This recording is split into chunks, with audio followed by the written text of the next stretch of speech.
Okay, Addy Ads, we're here in Carolina again. Finally got a sunny day today, George. We did. We've been working like crazy.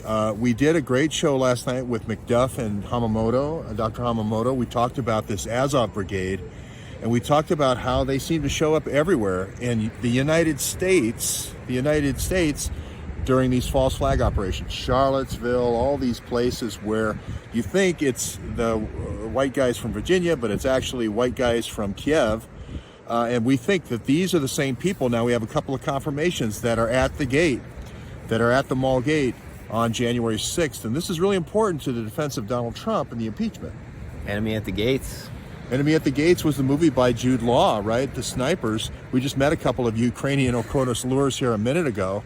And then John followed it up with a great article by Max Bloomberg talking about all the different weapons that these guys try out for different defense contractors like Airtronics, the PLS launching grenade, and just sort of using Ukraine as sort of the test ground for all these new toys. And then they're bringing these people in. 20,000 people John Brennan brings in since 2016. Yeah, the way you just worded it, George, just there, it made me think of the first time that I came to be aware of the Ukrainian conflict. Actually, it was when I was in college. I had an interaction with a girl who was from Ukraine and was studying on visa there. So she was on, a student visa, and I think it was asylum that was extended to her as well. And the more I read about it, the more I began to think of it as a training ground. And it was that sniper operation where it was the false flag shooting on both sides, the snipers. The mid-den, yeah. That was what made me think, man, it seems like they're just using it as a training ground. And they're not really like pushing beyond, that really pushing beyond that general location. But the conflict was ongoing despite that. And it was really just training new weapons and testing tactics and such, but mostly weapons. Well, and we know now that the asylum program was used for the Syrian fighters. Again, you think Syrian fighters, you think of war victims in Syria, but it wasn't. It was actually Ukrainian mercenary operatives from this Azov battalion. Now, Pravi Sector is the political arm that they use to do false flag political operations like the attack at the gate, the mall gate, but then also these mercenaries. And they were brought into the United States by John Brennan starting in 2016 through 2020.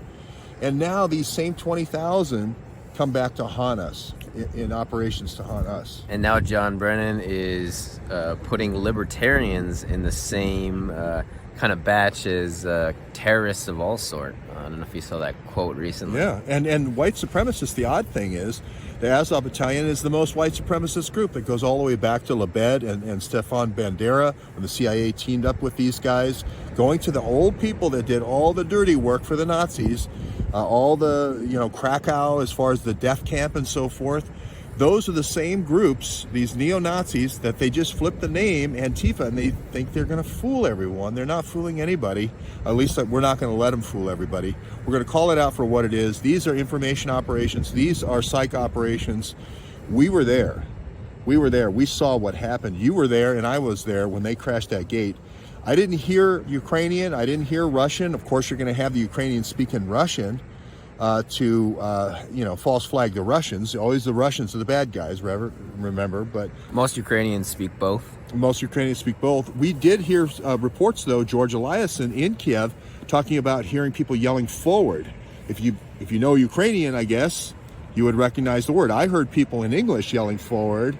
Yeah. And go. Don't need to know Ukrainian to hear people say that. Yeah, and as far as this golf club guy and then this hockey stick guy, it looked like that there was different rally points with different sports clubs where different groups. You can't speak the language, but they know what a golf club is or a hockey stick, and also it looks like those were the patsies.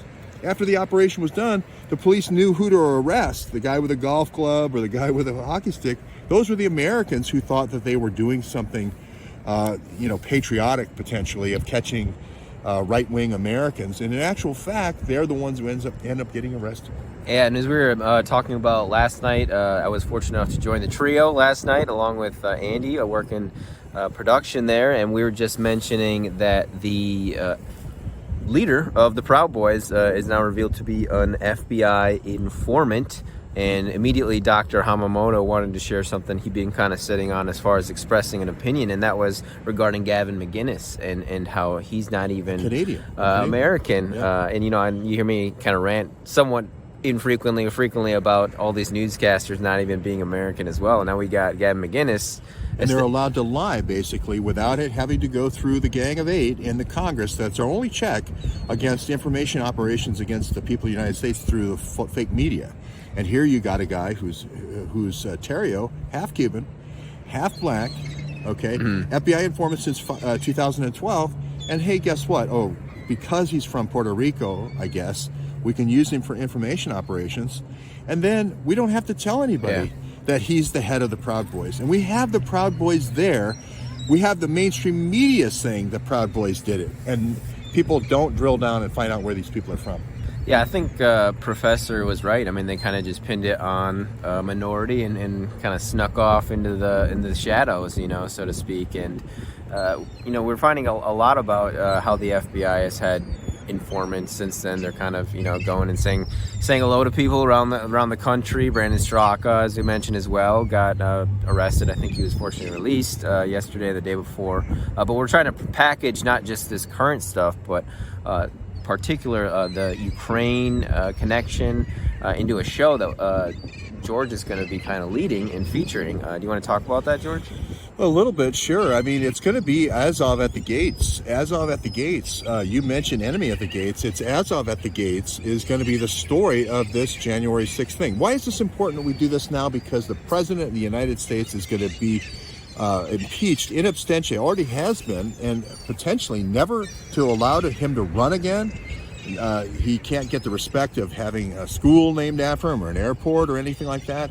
He's all of his executive orders struck down. This is a shaming by the deep state. Yesterday I interviewed a guy, Les Pendleton, the author of Sea of Greed, about the Iran-Contra, and it's all of this drug, using these drug informants and so forth to run this drug trade in a color of law operation. These Ukrainian Azov brigades, that's how they fund their operations, right? And then they want to blame it on the victim. They want to blame it on the patsies. Not a good thing. We got to get to the bottom of this. Otherwise, this is corruption at several layers of the onion. This isn't just weapons.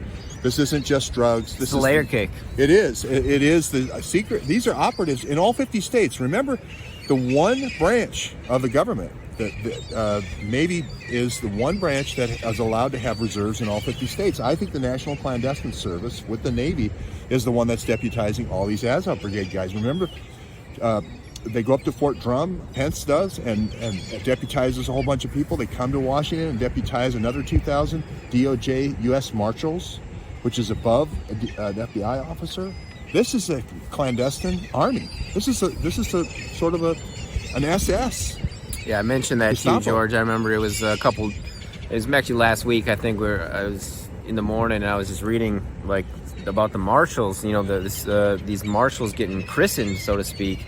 And I just, I got excited. I was like, man, that's your starting of your brown shirts, but even more developed. It's like you said, it's more of an SS because they're specifically picking not just guys off the street as the brown shirts were, but guys who already have lots of law enforcement and federal work experience. And experience in torture, and experience in shooting wounded in Ukraine, experience in false flag operations, experience in sniping in the Maidan. Just what you want to bring into your country in times of questionable elections, to put down any kind of revolt on a questionable election. But we got a Belt and Road show is what I wanted to say. Yeah, Belt and Road. Yeah, let's talk about it. Well, Belt and Road is, hey, we're going to hit you with a belt. This is like the dad in the old days that pulled the belt out and hit you with the belt. That's Kolomoisky, the same person that's behind testing for these weapons for all these contractors, right? And bringing all these operatives in. Kolomoisky, his Azov battalion, his Pravi sector to do information operations. That same guy is the key guy who is giving the belt to these nations that are a part of the Belt and Road Initiative, going from a pipeline from Kamchatka, one side of China, all the way through to the Baku, right? All the way through to the Baku. And that is giving them the belt. How are they going to give them the belt? They gave them the belt with bioweapons, droning them with bioweapons. That's why we're going to have the coronavirus breakout by EcoHealth Alliance with this Peter Daszak, right?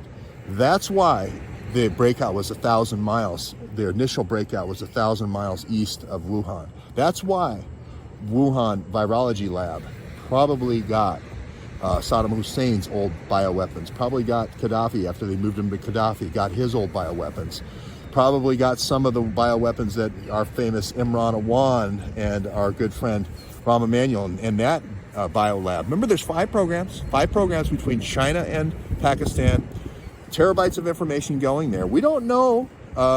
We have information that solid reporting. Anthony Claxton says it's coronavirus is one of them, tularemia and all these other ones, anthrax. This is the belt. And why did they give them the belt? Because they wanted to build the road, the pipelines, the railroad. You want both. Yeah, and they wanted to control the seas as well. The trifecta right there. Yeah, they control all the transportation, control this. This is Buffett. Seth Rich was involved a little bit in selling these energy partnerships. I know how unbelievable this is to see, but if you then think of the Belt and Road in context of these Blackberries, of all the new Biden people are all the old Biden people, they all carried the Blackberries for these covert operations. And where do they travel? All along the Belt and Road. The metadata almost spells it out for you that these Blackberries were for the Belt and Road.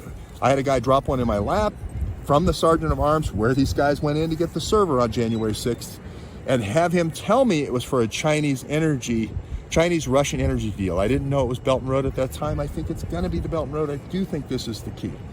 Yeah, it's a multi-generational plan for world domination. $20 trillion project. So it's worth doing, it's worth planning, and it's worth having secure communications. Addy Ads, I want to say thank you for how hard you've worked getting all these. We put out operations somewhere under the rainbow, which we changed to somewhere under the lockdown. You helped me publish 2 other books out to my Patreon. I want to say thank you for all that. We're working on a 3rd one now, a 4th one. So we're getting a lot done here in the rain. Finally, we get a sunny day so we can film. Oh yeah, much appreciated, the sun. Thank you, Mother Sun. All right, thanks everybody. We'll see you all from Carolina. We won't say which one because we're back and forth so often between both. Stay sunny.